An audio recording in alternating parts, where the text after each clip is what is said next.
हमें रात का सीन दिखाया रहता है और तब पूरा चांद था और तभी हमें रेमंड स्पेंसर दिखाया रहता है जो वहाँ से चलकर आ रहा था। तभी वो सोचता है मुझे डैमियन ने कहा था ये दोबारा से स्टार्ट ओवर करने का टाइम है, तो मुझे लगता है मेरा दिमाग बिल्कुल क्लियर हो गया है। अब मैं उसके साथ रहना चाहता हूँ। शायद ये मेरा अच्छा मौका है क्योंकि क्राउन प्रिंस मुझे खुद अपॉर्चुनिटी दे रहा है, क्योंकि मैं अपने डैड की तरह नहीं बनना चाहता। मैं अपने डैड से बिल्कुल मुख्तलिफ बनना चाहता हूँ, बिल्कुल वैसे ही जैसे मेरी मॉम बहुत ज़्यादा दुखी होती थी। मैं ऐसा नहीं चाहता कि अब एग्नेस भी बिल्कुल वैसे ही दुखी रहे।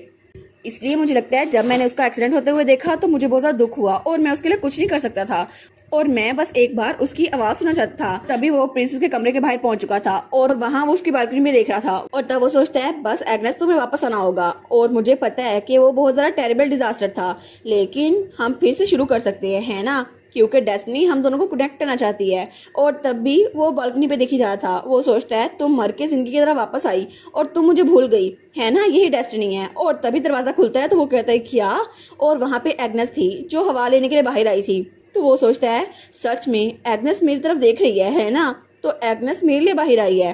तो तभी वो वहां नीचे रेमंड स्पेंसर को देखती है। तो वो सोचता है पहले भी ये मेरे प्यार में पड़ी थी, तो क्या पता वो अब दोबारा से ऐसा ही हो। और वो सोचता है अगर ऐसा हुआ तो फिर आखिर मुझे ये सुनना है कि तुम मुझसे प्यार कैसे करोगी, क्या ये लव एट फर्स्ट साइड होगा। तो तभी वो उसकी बालकनी की तरफ देखता है और सोचता है मैं वेट नहीं कर सकता उस वक्त का जब तुम दोबारा से मेरे प्यार में पड़ जाओ। मैं उस चीज़ को बर्दाश्त नहीं कर सकता। लेकिन तभी हमारी हीरोइन उसको देखती है और वो सोचता है इस बार मैं तुम्हारे दिल में सिर्फ अच्छी मेमोरीज भरूंगा।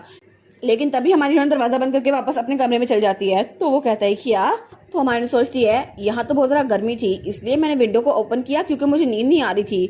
लेकिन ये आदमी आखिर ये आधी रात को यहाँ पर क्या कर रहा है, सच में ये तो बहुत ज़रा वियर्ड है। और अगर उसकी जगह काइलो होता तो मैं तो यहाँ से कूद के नीचे चल जाती। मैं कहती काइलो चलो ना हम मूनलाइट डेट एंजॉय करते हैं, लेकिन ये काइलो थोड़ी ना है। और वैसे भी ये कितना ज़्यादा क्रीपी है ना कि किसी को फॉलो कर रहा है। और मुझे लगता है जिस दिन मेरा एक्सीडेंट हुआ था ये उस दिन मुझे फॉलो कर रहा था। आखिर ये इतना स्टॉकर कैसे बन गया है। मे बी ये आदमी ये तो बिल्कुल एक स्टॉकर बन गया है और मुझे तो बहुत ज़्यादा अनईजी फील हो रहा है। आखिर ये ऐसी हरकतें क्यों कर रहा है। और तब वो सोने की कोशिश करते हुए सोचती है मुझे बस कल की डेट पे फोकस करना होगा, है ना, बस कल मैं काइलो से दोबारा मिलने वाली हूँ।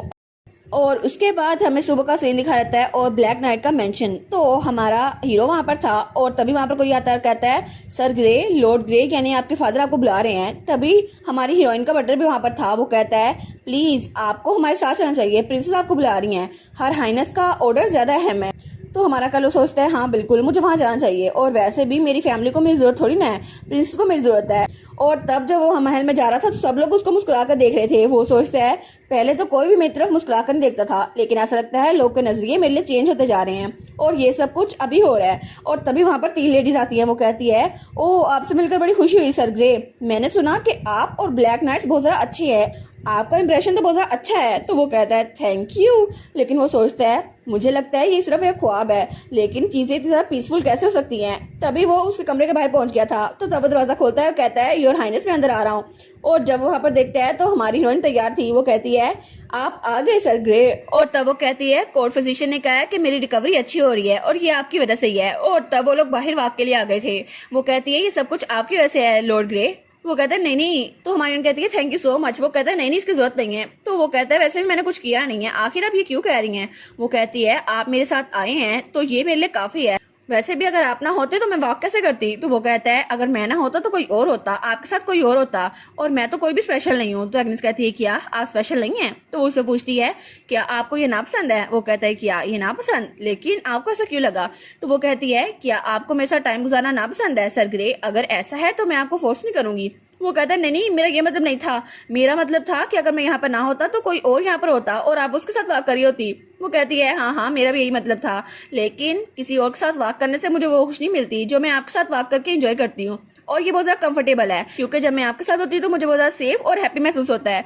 तो वो कहता है सच में। और उसके बाद हमारी कहती है तो ये कहना अच्छा नहीं होगा कि सर ग्रे बहुत ज़्यादा स्पेशल हैं। वो कहता है हाँ स्पेशल, लेकिन ये चीज़ें बहुत ज़्यादा मुश्किल लग रही है मेरे लिए। और वो सोचता है आखिर किस तरह स्पेशल, क्योंकि जो चेंजेस मेरे दरमियान हो रहे हैं और मेरी सोच में हो रहे हैं क्या ये सच में ये ऐसे ही हैं, ये प्रिंस की वजह से हो रहे हैं। और तब हमारी कहती है ठीक है हम लोग यहाँ पर बैठ जाते हैं। और तब वहाँ पर बेंच पे बैठ गए थे। तो हमारी सोचती है मैं तो अपने फेवरेट के साथ यहाँ पे बैठ गई हूँ, लेकिन वो उसको देखती है तो वो थोड़ा सैड लग रहा था। तो हमारा कायलो सोचता है ये सिर्फ प्रिंसेस कह रही हैं, लेकिन सबको पता है मैं नोबडी हूँ। तो हमारी हीरोइन उसकी तरफ हाथ बढ़ाती है और तब हमारे कायलो के चेहरे पे एक पत्ती थी, एक गुलाब की पत्ती। वो कहता है क्या? तो हमारी हीरोइन उस पत्ती को उठा लेती है। वो सोचता है ये तो मैं मिस्टेक नहीं कर रहा, लेकिन प्रिंसेस ने मेरे चेहरे पे हाथ लगाया और वो तो ब्लश करने लग गया था। तो हमारी हीरोइन उस पत्ती को देखती है और कहती है एक पेटल, आपके चेहरे पे एक पेटल गिरी हुई थी, मैंने उसको उठाया है। और स्माइल करके देखती है। तो वो सोचता है जब भी मैं अपने सामने वाले इंसान को देखता हूँ जो स्माइल कर रही है, तो मुझे कभी कभी बहुत ज्यादा हैरानी होती है कि ये लड़की जो कि प्रिंसेस है, क्या ये भी मुझे पसंद करती है। तब हमारी हीरोइन कहती है क्या आपको पता है सर ग्रे? तो वो कहता है क्या? तो हमारी हीरोइन कहती है आप फ्लावर्स के दरमियान बहुत ज्यादा अच्छे लगते हैं। वो कहता है मैं पहली बार ये सुन रहा हूँ। वो कहती है सच में? लेकिन आपको पता चल गया? तो हमारा कायलो फिर से ब्लश करने लग गया था। तो वो कहता है हाँ थैंक यू, लेकिन वो सोचता है ये तो हर हाईनेस प्रिंसेस के लिए ज्यादा सूट करेगा। तो हमारी कहती है आखिर आपको क्या लगता है मैं किस तरह का इंसान हूँ? वो कहता है वेल आप तो बहुत जरा खुशी से हंसती हैं, आपकी स्माइल तो बहुत ज्यादा प्यारी है, मेरा मतलब है कि आप तो बहुत ज्यादा प्यारी हैं। तो तभी वो और जरा ब्लश करने लग गया था। तो हमारी हीरोइन उसको देखती है और तब वो सोचती है आखिर क्यों, ये कितना ज्यादा अडोरेबल लग रहा है ना, लेकिन ये तो बिल्कुल ऐसा लग रहा है जैसे इससे लाइट निकल रही हो और वो मुझ तक रिफ्लेक्ट हो रही है। और मुझे लगता है ये लाइफ की लाइट है और सन और स्टार्स और मून की, मेरा प्रीशियस काइलो, मुझे लगता है इसकी स्माइल देखना चाहती हूँ मैं। तो तब वो कहती है आई गेस मुझे चाहिए कि मैं उसको कहूँ स्माइल करे। तो तब वो कहती है सर काइलो क्या आप मेरे लिए थोड़ी देर के लिए स्माइल कर सकते हैं? वो कहता है अच्छा ठीक है। तो तब वो स्माइल करता है, लेकिन बहुत ज्यादा डरावना लग रहा था क्योंकि वो फोर्स स्माइल कर रहा था। वो कहता है कभी भी मैंने स्माइल नहीं की क्योंकि मैं हमेशा दूसरों के सामने फोर्स स्माइल करता हूँ और झूठी मुस्कुराहट होती है। तो हमारी हीरोइन अपने मुंह पे हाथ रख लेती है। वो कहती है क्या? वो कहता है मुझे पता था ना स्माइल मुझ पे सूट नहीं करती। वो कहती है नहीं नहीं आखिर आप क्या बात कर रहे हैं, आप पे स्माइल सूट करती है। वो कहता है लेकिन मैं तो बहुत ज्यादा डरावना लगता हूँ ना। तो वो कहती है नहीं नहीं आपसे किसने कहा, और वैसे भी अगर ये नेचुरल हो तो जरा अच्छी लगेगी। तो आपको क्या क्या चीजें पसंद है? वो कहता है मैं श्योर नहीं हूँ। तो हमारी कहती है कुछ भी, आपको कुछ भी पसंद हो, कोई भी मेमोरीज, जैसे कोई मजेदार चीज खाने की। वो कहता है नहीं नहीं मेरे पास कोई भी अच्छी मेमोरीज नहीं है। तो हमारे कहते हैं ठीक है तो फिर मैं पता करके रहूंगी सर ग्रे आपको क्या चीज पसंद है। और हमारी सोचती है मुझे ये पता करना ही होगा कि कायलो को कौन सी चीजें पसंद है ताकि वो मेरे सामने स्माइल कर सके। तो तब कायलो कहता है और आपको कौन सी चीजें पसंद है योर हाइनेस? वो कहती है क्या मुझे, लेकिन अचानक से। और वो सोचती है कायलो ने पूछा कि मुझे क्या चीजें पसंद है, मुझे तो कायलो पसंद है ना क्योंकि वो बहुत ज्यादा क्यूट है। लेकिन वो उससे कहती है स्वीट डिजर्ट्स या फिर क्यूट चीजें, मुझे वो सारी चीजें पसंद है। तो वो कहता है अच्छा ठीक है तो आपको कौन सी चीजें पसंद नहीं है? तो हमारी सोचती है चीज़ें जो मुझे पसंद नहीं है। और वो सोचती है मुझे अकेला रहना बिल्कुल भी पसंद नहीं है, और मुझे तारीकी और ठंडापन बिल्कुल भी पसंद नहीं है, और मुझे बिल्कुल भी पीछे रह जाना बिल्कुल पसंद नहीं है। तो वो कहता है क्या? तो हमारी कहती है हाँ बिल्कुल, और मुझे अपनी पास्ट लाइफ के बारे में बात तो नहीं करनी चाहिए, लेकिन शायद मैं कायलो के साथ ये बात कर सकती हूँ। तो वो कहती है ये स्टोरी तब की है जब मेरी मॉम गुजर गई, और तब घर में हर कोई बहुत ज़्यादा दुखी था, और फादर और सर्वेंट्स हर कोई मेरी मॉम को बहुत ज़्यादा पसंद किया करते थे, इसलिए सब के सब बहुत ज्यादा दुखी थे, और सब के सब इतने ज्यादा दुखी थे किसी को याद ही रहता था कि मैं भी यहाँ पर हूँ। और उस वक्त मुझे लगता था कि सब लोग मेरी तरफ ध्यान नहीं दे रहे, और मैं बहुत ज्यादा छोटी थी। तो मैं अपने भाई के कमरे के बाहर गई और मैंने उसके दरवाजे को बजाया, लेकिन मैंने कहा भाई मैं बहुत ज्यादा बोर हो गई हूँ, प्लीज मेरे साथ खेले ना। लेकिन तभी मेरे भाई ने दरवाजा खोला और वो बहुत ज्यादा गुस्से चिल्लाया। उसने कहा हमारी मॉम वो गुजर चुकी हैं और तुम्हें खेलने की पड़ी है, आखिर तुम इतना पत्थर दिल कैसे हो सकती हो एग्नेस?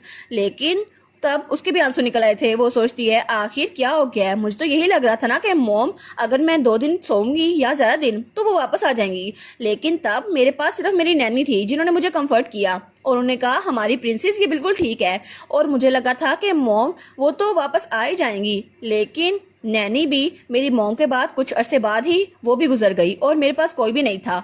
और शायद मैंने पार्टीज भी सिर्फ इसलिए अटेंड करना शुरू की थी क्योंकि मेरे पास वो मेमोरीज थी और मैं उनसे भागना चाहती थी, और मेरे पास बात करने के लिए कोई भी नहीं था, और शायद मैं अकेले नहीं रहना चाहती थी, इसलिए मैंने उस टाइम को पार्टीज में गुजारना शुरू कर दिया। तो तब वो सोचती है मुझे बिल्कुल ऐसा लगता था जैसे इस पूरी दुनिया में मैं अकेली रह गई हूँ। तो कायलो सोचता है हाँ बिल्कुल मुझे भी ऐसा लगता था अपने बचपन में, और वो भी थोड़ा उदास हो गया था।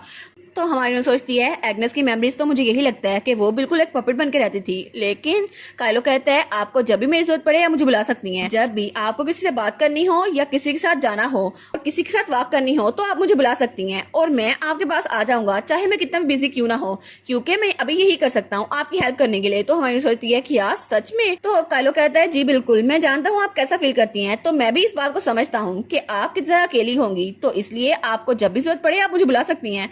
तो हमारी हीरोइन स्माइल करते हुए कहती है thank you so much sir grey, और मैं इस बात को हमेशा याद रखूंगी। और तब वो दोनों वहां से जा रहे थे। वो सोचती है कायलो ने खुद मुझसे कहा मैं उसको बुला सकती हूँ, तो ये तो बहुत ज्यादा अच्छी बात हुई है ना।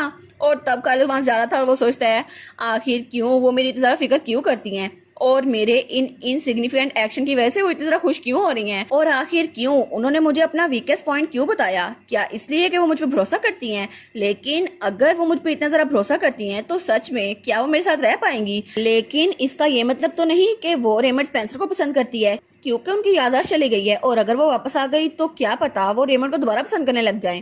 लेकिन अभी के लिए मेरे पास सिर्फ यही वक्त है। और उसके बाद सीन चेंज होता है और हमें मेन पैलेस का सीन दिखा जाता है। वहां पर एम्पर था, वो कहता है मैंने सुना कि प्रिंसेस एग्नेस मुसलसल तुम्हें बुला रही है, आखिर तुम्हें क्या लगता है एग्नेस की स्टेट कैसी है? और कार्लो एम्पर के सामने था, वो कहता है वो तो बिल्कुल हेल्दी और वेल है और वो उसके सामने झुका हुआ था। तो एम्पर कहता है कि तो अच्छी बात है, लेकिन मैं बहुत ज़्यादा फिक्रमंद हूँ कि एग्नेस हमेशा तुम्हें तंग क्यों करती रहती है और थैंक यू, मैं तुम्हें बहुत ज़्यादा रिवार्ड दूंगा, लेकिन मुझे बहुत ज़्यादा फिक्र हो रही है कि इसके बारे में रूमर्स ना फैलें।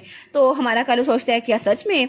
लेकिन तभी एम्पर कहता है एग्नेस तुम्हें बहुत ज़्यादा ट्रस्ट करती है, तो तुम्हें इस बारे में क्या लगता है अगर तुम्हारे बारे में और एग्नेस के बारे में रूमर्स फैली तो क्या होगा? सर ग्रे, इस बारे में तुम्हें क्या लगता है, क्या तुम इन रूमर्स को संभाल पाओगे? और तब एम्पर बहुत ज़्यादा गुस्से में लग रहा था और वो तो हमारे कार्लो से सवाल पे सवाल किया जा रहा था।